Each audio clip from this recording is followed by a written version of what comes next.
찬송가 288장 찬송 드림으로 새벽 예배를 하나님께 드리도록 하겠습니다.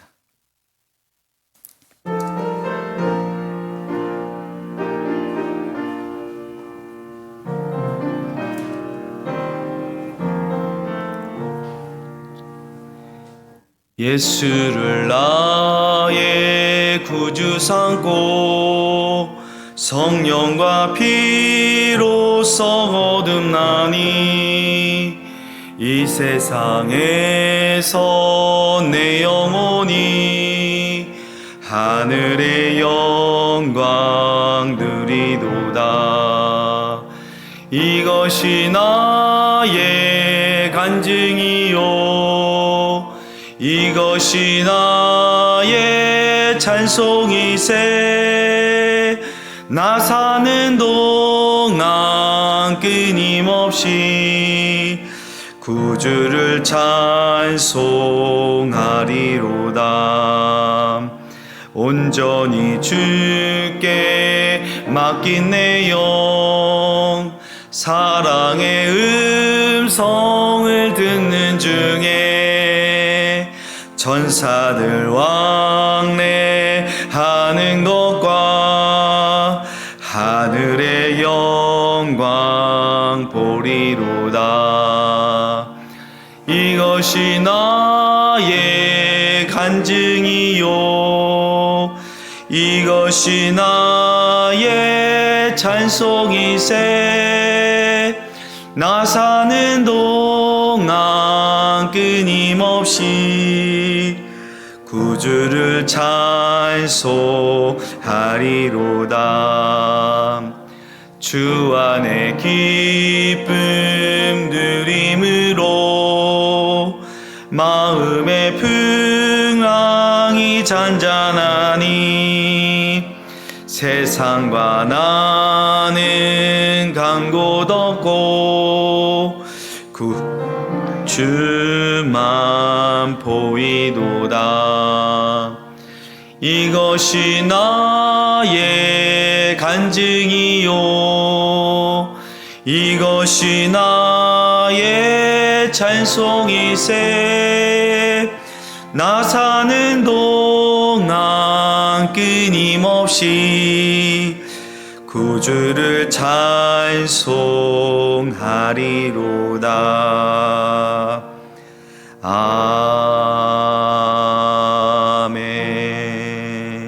아멘.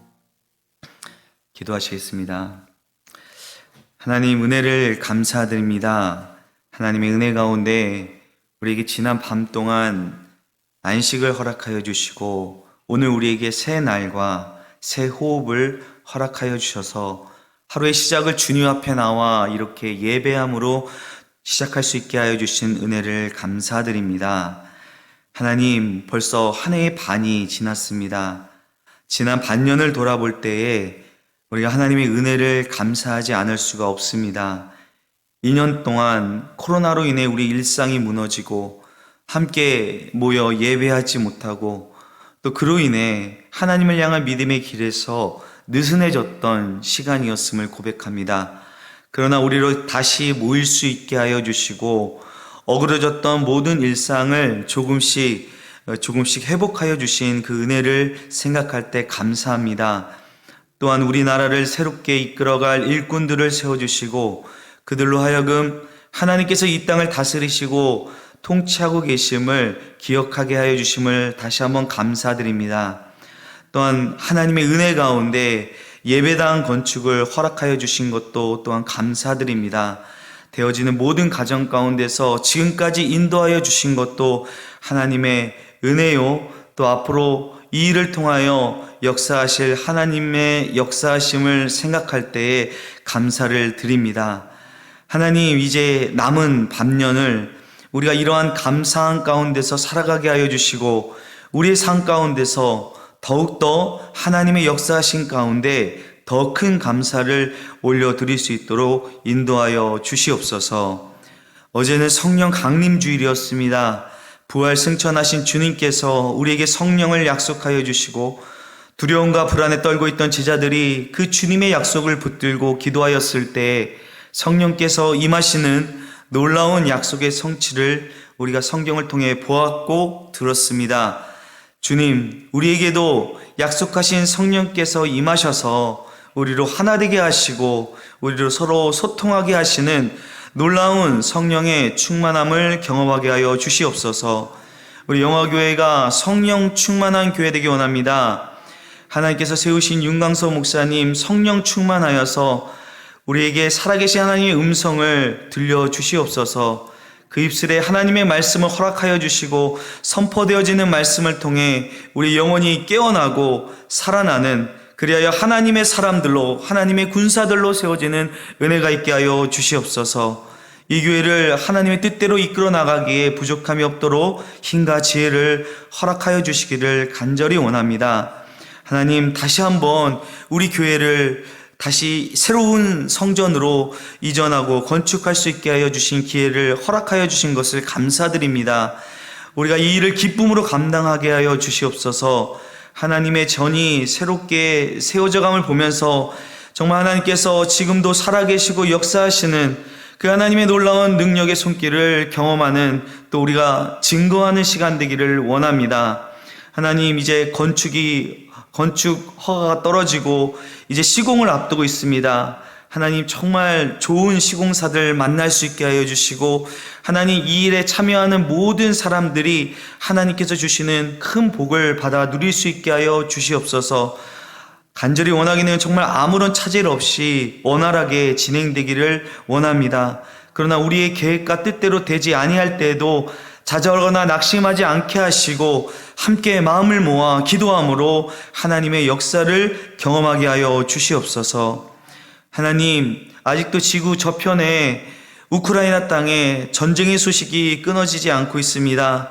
하나님, 우리의 귀에 총소리와 포소리가 들리지 아니한다고, 그 사람들의 그 절규의 소리가 들리지 아니한다고 우리가 그들을 외면하거나 하나님 신경조차 쓰지 않을 때가 많음을 하나님 고백합니다. 하나님, 우리는 우리의 조그만 아픔, 우리의 조그만 그런 슬픔 가운데도 절규하고 신음하는데 그 다른 사람들의 고통을 외면하고 있는 우리의 완악한 마음, 우리의 교만한 마음을 하나님 깨트려 주셔서 하나님, 우리가 그 땅을 위하여 간절한 마음으로 기도하게 하시고, 하나님께서 역사하셔서 전쟁이 그치고 그 땅에 하나님이 주실 수 있는 샬롬의 평화가 임하게 하여 주시옵소서. 하나님, 지금도 세계 곳곳에서 하나님의 복음을 들고 선교의 사명을 감당하는 우리 선교사님들이 있습니다. 하나님, 그들의 선교가 하나님 기뻐하시는 선교 되기를 원합니다. 하나님, 알지 못하는 그 황무지와 같은 그 땅 가운데서 복음의 씨를 뿌리게 하여 주시고, 하나님 아버지, 울며 씨를 뿌리지만 기쁨으로 단을 거두는 놀라운 은혜를 경험케 하여 주시옵소서. 하나님, 우리 선교사님들의 필요를 주님께서 아십니다. 주님, 그들의 기도 또한 주님께서 들으십니다. 하나님께서 하나님의 놀라운 방법으로 채워주시고, 하나님 또한 우리가 그 하나님의 통로가 되어서 그들을 위해 기도하고 그들의 필요를 채워줄 수 있는 주님의 손가발 되어지는 은혜가 있게 하여 주시옵소서. 하나님, 오늘도 우리가 주님 말씀 앞에 서기를 원합니다. 말씀을 통해서 우리의 모습을 보게 하여 주시고, 말씀에 합당치 못한 모습을 우리가 깨닫게 될 때에 하나님, 회개하며 돌이키며 결단하는 은혜를 허락하여 주시옵소서.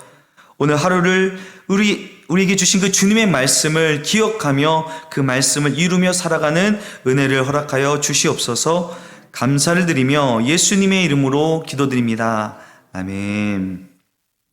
하나님의 말씀 함께 보도록 하겠습니다. 고린도전서 15장 20절에서 34절까지의 말씀입니다. 고린도전서 15장 20절에서 34절까지의 말씀을 우리 함께 하나님 말씀 읽도록 하겠습니다. 그러나 이제 그리스도께서 죽은 자 가운데서 다시 살아나사 잠자는 자들의 첫 열매가 되셨도다. 사망이 한 사람으로 말미암았으니 죽은 자의 부활도 한 사람으로 말미암는도다. 아담 안에서 모든 사람이 죽은 것 같이 그리스도 안에서 모든 사람이 삶을 얻으리라. 그러나 각각 자기 차례대로 되리니 먼저는 첫 열매인 그리스도요 다음에는 그가 강림하실 때에 그리스도에게 속한 자요 그 후에는 마지막이니 그가 모든 통치와 모든 권세와 능력을 멸하시고 나라를 아버지 하나님께 바칠 때라. 그가 모든 원수를 그 발 아래에 둘 때까지 반드시 왕노릇 하시리니 맨 나중에 멸망받을 원수는 사망이니라. 만물을 그의 발 아래에 두셨다 하셨으니 만물을 아래에 둔다 말씀하실 때에 만물을 그의 아래에 두시니가 그 중에 들지 아니하는 것이 분명하도다. 만물을 그에게 복종하게 하실 때에는 아들 자신도 그때에 만물을 자기에게 복종하게 하신 이에게 복종하게 되리니 이는 하나님이 만유의 주로서 만유 안에 계시려 하심이라. 만일 죽은 자들이 도무지 다시 살아나지 못하면 죽은 자들을 위하여 세례를 받는 자들이 무엇을 하겠느냐? 어찌하여 그들을 위하여 세례를 받느냐? 또 어찌하여 우리가 언제나 위험을 무릅쓰리요? 형제들아, 내가 그리스도 예수 우리 주 안에서 가진 바 너희에 대한 나의 자랑을 두고 단언하노니 나는 날마다 죽노라. 내가 사람의 방법으로 에베소에서 맹수와 더불어 싸웠다면 내게 무슨 유익이 있으리요? 죽은 자가 다시 살아나지 못한다면 내일 죽을 터이니 먹고 마시자 하리라. 속지 말라. 악한 동무들은 선한 행실을 더럽히나니 깨어 의를 행하고 죄를 짓지 말라. 하나님을 알지 못하는 자가 있기로 내가 너희를 부끄럽게 하기 위하여 말하노라. 아멘. 우리가 계속해서 부활에 관한 바울의 이 말씀을, 바울의 권면을 우리 함께 듣고 있습니다. 이 부활에 대한 이 바울의 권면은요, 이 문제가 많았던 이 고린도 교회에 어떻게 본다면 모든 문제의 해답으로서 이 편지의 맺은말 같은 최종적인 모든 문제의 해답으로서의 최종적인 권면의 말씀으로 볼 수 있습니다. 오늘 말씀의 이제 첫 절을 보면은 바울은 그러나 이제라고 말로 앞서 말한 내용을 크게 이렇게 전환하면서 오늘 본문을 시작하고 있습니다. 자, 이어서 그리스도의 부활 사건을 첫 열매라고 표현을 하고 있는데요. 이것은 이 죽은 자들 가운데서 부활하게 될 다른 많은 사람 중에서 예수님이 첫 열매라는 의미와 함께, 자, 첫 열매가 났다는 것은 이제 앞으로 다른 많은 열매들이 계속 나온다는 것이지 않습니까? 그렇기 때문에 모든 성도들이 첫 열매이신 그리스도를 따라 부활할 것이라는 확실한 의미를 가지고 있습니다. 예수님께서 첫 열매가 되셨다는 것은 앞으로 우리도 같은 모습으로 부활하게 될 것이라는 말씀입니다. 우리는 복음서를 통해서 예수님께서 부활하셔서 제자들에게 나타나신 모습을 그 복음서를 통해서 보았습니다. 예수님이 부활하신 모습이 어땠습니까? 실제 손으로 만질 수도 있었고요. 또 부활하신 예수님께서 음식을 먹기도 하셨습니다. 몸을 가지고 부활하셨습니다. 자, 이 부활하신 예수님의 모습은 곧 장차 우리가 부활하게 될 때에 그와 같은 모습으로 부활하게 될 것이라는 것을 보여주고 있는 것입니다. 21절 말씀에 이제 사망이 한 사람으로 말미암았으니 죽은 자의 부활도 한 사람으로 말미암는도다라고 이렇게 기록되어 있죠. 이 한 사람은 누구를 가리킵니까? 아담을 가리키죠. 아담이 죄를 지은 결과로 사망이 이 세상으로 들어오게 되었습니다. 그리고 이제 그 아담으로부터 나온 모든 인류는 그 죄의 결과 아래 놓이게 된 것입니다. 아담이 하나님께 죄를 지어서 하나님께 멀어졌을 뿐만 아니라 에덴동에서 쫓겨났을 뿐만 아니라 그로 인해 사망이 인류 안에 들어오고 온 인류에게 이 죽음이라는 결과를 가져왔다는 것입니다. 바울은 로마서에서도 이런 기록을 하고 있는데요. 두 대표자로서 아담과 그리스도를 대비하여서 설명하고 있습니다. 한 사람, 그 아담의 죄는 이 아담 안에 있는, 다시 말해서 아담과 관계를 맺고 있는 그의 후손인 모든 사람에게 정죄와 죽음을 불러오게 하였고요. 그러나 죄 없으신 예수님께서 예수님의 그 죽음과 부활을 통해서 그리스도 안에 있는 자들, 즉 예수님과 그리스도와 관계를 맺은 모든 사람에게 죽음 가운데서 부활을 가져다 주셨다는 것입니다. 온전한 인간이신 예수님께서 모든 사람의 죄를 짊어지심으로써 모든 사람을 대변하셨기 때문에 이제 그 예수님의 죽음과 부활을 믿는 모든 사람들에게 부활이라는 은혜를 제공하여 주신 것입니다. 23절부터 24절까지 말씀을 보면요, 부활의 순서에 관하여 말씀을 하고 있습니다. 바울은 모든 사람의 부활에 각각의 자기의 차례가 있다고 말하고 있습니다. 자, 미래에 있을 그 부활의 순서가 어떻게 됩니까? 먼저는 첫 열매이신 예수 그리스도이시고, 자, 그 다음은 이제 언제 그 부활이 일어나냐? 그리스도께서 이 땅에 강림하실 때, 재림하실 때에 그리스도에게 속한 자들이 먼저 부활하게 될 것입니다.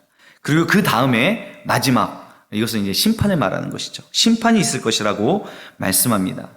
예수님께서 이 땅에 재림하실 때에 모든 성도들의 부활이 시작되고 그 후에 인간의 이 역사의 마지막이 오게 된다는 말씀입니다. 바울은 그 마지막 때 일들을요, 좀 더 자세하게 설명하고 있는데요. 24절 후반절부터 보시면요, 마지막 때에 일어날 그 사건들을 통치의 개념으로 그 설명을 하고 있습니다.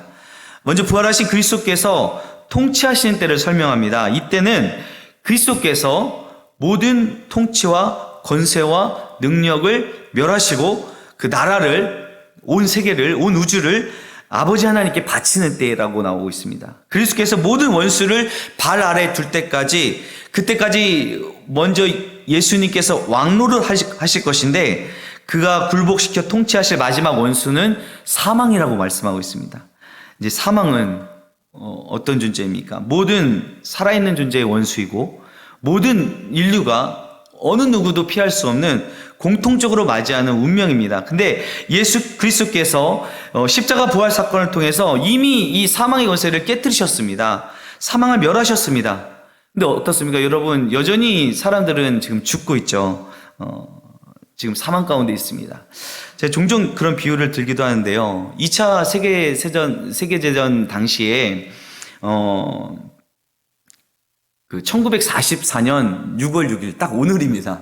오늘 무슨 일이 있었는지 아십니까? 오늘 노르망디 상륙작전이 있었던 날이라고 합니다. 연합군이 이 독일군이 점령한 프랑스 노르망디 해변으로 대대적인 상륙작전에 성공을 하게 됩니다.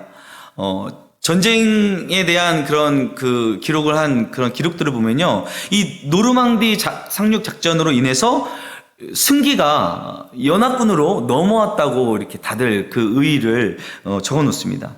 근데 전쟁은요, 그 뒤로 계속됩니다. 그 뒤로 1년 후인 1945년 8월에 2차 세계대전이 끝나게 되죠. 자, 이것과 마찬가지로요, 예수님께서는 십자가 부활을 통해 이미 사망을 정복하셨습니다. 사망 권세를 깨뜨리셨습니다. 그러나 주님께서 다시 재림하셔서 이 땅에 오실 때까지 우리는 여전히 그 남은, 이미 예수님께서 승리하셨지만 그 승리가 우리 안에 오기까지는 그 시간이, 우리가 아직 싸워야 할 시간이 남아있는 것입니다. 그래서 우리는 지금 예수 그리스도의 재림을 기다리고 있는 것입니다. 예수님께서 이미 십자가와 부활을 통해 사망 권세를 멸하시고 승리하셨기에 이제는 예수님께서 이 땅에 재림하셔서 그 사망을 완전히 굴복시킬 때에 그날에는 이제 사망이 완전 없어지게 되는 것이죠. 모든 성도가 부활하게 될 것이라는 겁니다. 자, 이어서 27절 말씀을 보면은 예수님은 통치를 받는 그 만물 가운데 포함되지 않고 만물을 초월하신 분이라고 설명을 하고 있습니다. 마침내 모든 만물이 그 예수님께서 재림하셔서 예수님이 왕이 되시고 예수님의 통치 아래 놓이게 될 때 왕 노릇하시던 그리스도께서요, 다시 그 당신의 그 권세를, 자신의 왕권을 하나님께 이양하신다고 말씀하고 있습니다. 성부 하나님과 성자 예수님의 관계에 대해서 바울은요, 성자이신 예수 그리스도께서 성부 하나님과 하나이시면서 그의 신성은 동등하지만 직무 면에서는, 하시는 일에서는 성부 하나님께 종속되어 있다고 설명을 하고 있습니다. 이게 좀 어려운 얘기인데요. 또한 하나님이 만유의 주로서 만유 안에 계시다라는 이 표현은요, 이 원어로 이게 직역을 하게 되면 이렇다고 합니다. 이는 하나님이 만유 안에 만유가 되시기 위함이다. 하나님이 만물이 되신다는 의미예요. 이 표현은 모든 만물이 하나님께 속한 것이고 하나님으로 말미암아 존재한다는 의미입니다. 만물에 대한 하나님의 최고 권위와 주권이 완전히 확실해져서 결코 다른 어떤 것이 그것을 위협할 수도 없고 빼앗을 수도 없는 온전한 하나님의 통치가, 다시 말해서 온전한 하나님의 나라가 임하게 될 것이라는 그런 말씀입니다. 29절부터 34절까지의 말씀은요, 바울은 육체의 부활을 부정하는 것이 얼마나 터무니없는 것인지를 논증하고 있습니다. 먼저 바울은 부활이 없으면 죽은 자들을 위하여 받는 세례가 의미가 없다라고 설명을 합니다. 솔직히 이제 우리 개신교 안에서는 이 말씀을 우리가 받아들이지 않는데요.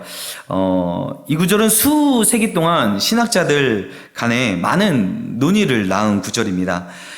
29절을 그냥 우리가 읽어서 이해한다면은 죽은 자들을 위한 대리 세례가 가능한 것처럼 이렇게 우리가 읽혀집니다. 근데 초기 기독교의 기록을 보면요, 세례를 받지 않고 죽은 자들, 그러니까 아예 예수님 믿지 않고 죽은 자들이 아니라 세례를 받지 않고 죽은 자들을 위해 살아있는 성도들이 세례를 받은 기록이 있습니다. 바울은 그러한 간행 자체를 설명하고 논하기보다는요, 죽은 자들을 위해 받는 세례조차도 부활이 없다면 그게 아무런 효용이 없다는 것을 강조하고 있는 본문으로 우리는 해석해야 할 것입니다. 고린도 성도들 가운데 육체가 없는 영혼을 위해 세례가 유익하다고 생각하는 사람들이 있었던 것 같습니다. 그래서 바울은 그들을 향해서 부활하는 몸이 없다면 그것도 의미가 없는 거 아니냐라고 설명하고 있는 것입니다.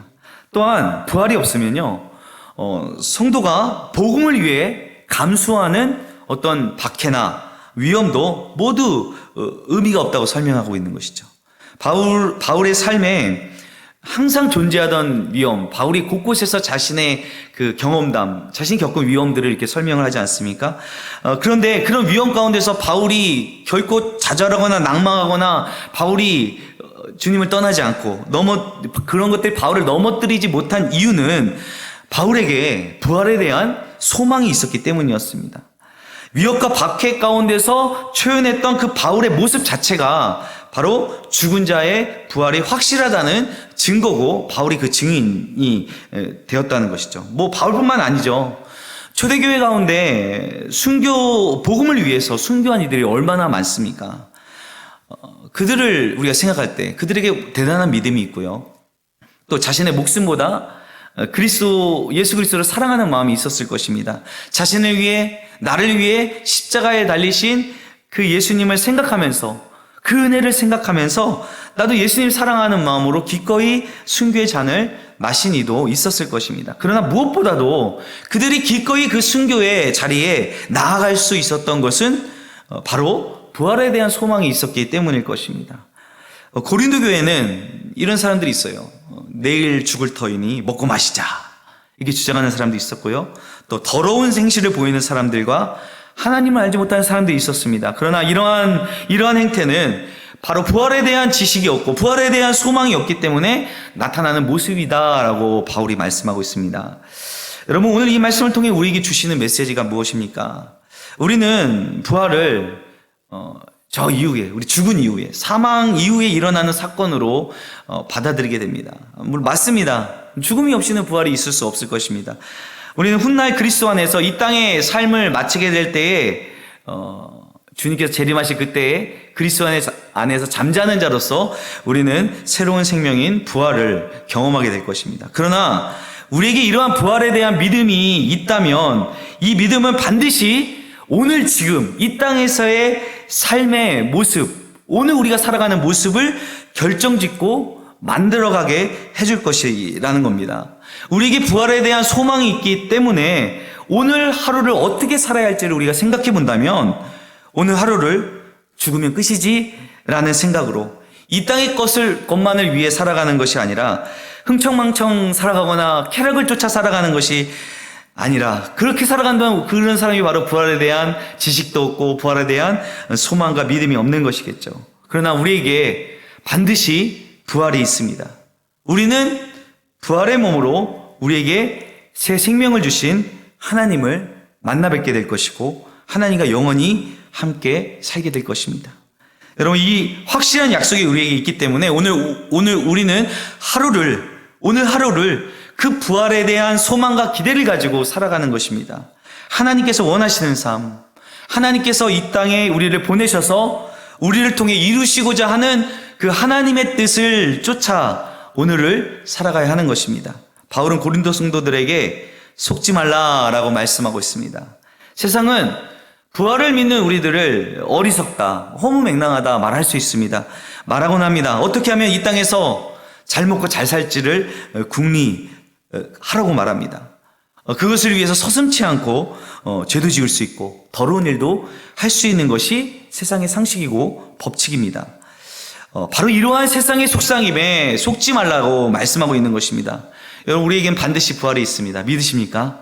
아멘. 주님께서 이 땅 가운데 임하실 그날에 세상의 법칙대로 살아간 이들은 부끄러움을 당하게 될 것입니다. 그러나 부활을 소망하고 깨어 의를 행하는 성도들에게 영광 가운데 부활의 몸을 입게 될 것이고 다시는 사망이 없는 하나님 나라에 영원히 거하는 완전한 구원이 있을 것입니다. 오늘 우리가 하루를 살아갈 때 이러한 부활에 대한 소망, 부활에 대한 믿음을 가지고 깨어서 의를 행하고 하나님의 거룩한 자녀로 살아가는 믿음의 성도 되시기를 주님의 이름으로 축원드립니다. 기도하겠습니다. 하나님, 오늘 말씀을 통하여 우리에게 다시 한번 부활에 대한 지식과 부활에 대한 믿음을 되새기게 하여 주심을 감사드립니다. 하나님, 부활이 없다 하며 부활을 인정하지 아니하는 세상의 사람처럼 그들이 살아가는 방식대로 살아가지 않기를 원합니다. 깨어 의를 향하고 언젠가 이 땅 가운데 임하신 그 주님의 재림을 사모하고 기다리면서 오늘 하루를 하나님이 우리에게 주신 그 뜻을 이루며 살아가는 믿음의 성도들 되게 하여 주시옵소서. 감사를 드리며 예수님의 이름으로 기도드립니다. 아멘. 하늘에 계신 우리 아버지의 이름을 거룩하게 하시며 아버지의 나라가 오게 하시며 아버지의 뜻이 하늘에서와 같이 땅에서도 이루어지게 하소서. 오늘 우리에게 일용할 양식을 주시고 우리가 우리에게 잘못한 사람을 용서하여 준 것 같이 우리 죄를 용서하여 주시고 우리를 시험에 빠지지 않게 하시고 악에서 구하소서. 나라와 권능과 영광이 영원히 아버지의 것입니다. 아멘.